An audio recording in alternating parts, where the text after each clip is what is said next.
நிறைய பேர் என்ன பண்ணுறாங்க அப்படின்னா, well to do families are somewhat well to do. அவங்க பையனுக்கு வந்து ஒரு 40-50 லேக்ஸ் வந்து லோனை போட்டு, வீட்டை வச்சு லோனை போட்டு தே send them to to Australia, ஏதோ ஒரு கண்ட்ரி. பட் அது இஸ் இட் ரியலி சக்ஸஸ்ஃபுல் அப்படின்னா வந்து நான் வந்து இல்லைன்னு தான் சொல்லுவேன். அங்கே இருக்கிற அதே குவாலிட்டி எஜுகேஷன் இங்கேயும் இருக்குது. பட் அங்கே போகிறதுக்கு என்ன ஆகுதுன்னா, இங்கே நம்ம ஐஎன்ஆரில் சம்பாதிக்கிற பேரண்ட்ஸ் அங்கே டாலர்ஸில் அவங்க செலவு பண்ணணும்.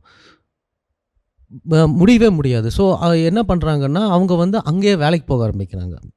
மேகர் ஜாப்ஸ் லைக் இந்த பீட்சா டெலிவரி, இந்த ஷாப்ஸ்லாம் பில்லிங் பண்ணுறது, அந்த மாதிரிலாம் பண்ண ஆரம்பிக்கிறாங்க. ஸோ மார்னிங் ஈவினிங் ஒரு 5-6க்கு மேலே அந்த மாதிரி ஒரு 2 ஹவர்ஸ் 3 ஹவர்ஸ் வந்து வேலை செய்கிறாங்க.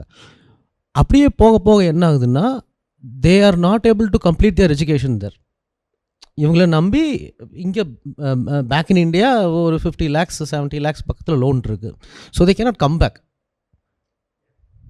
அங்கே அந்த விசா பீரியட், அந்த education 4 years or 3 years education முடிச்சதுக்கப்புறம் they cannot come back here. Because இங்கே வந்தால் இந்தியாவில் சம்பாரித்தா கடன் பெருசாக இருக்குது, பத்தாது. ஸோ அங்கேயே இல்லீகல் இமிக்ரெண்ட்டாக நிறைய பேர் இருக்காங்க. இது நிறைய கண்ட்ரீஸில் நடக்கிற பெரிய பிரச்சனை.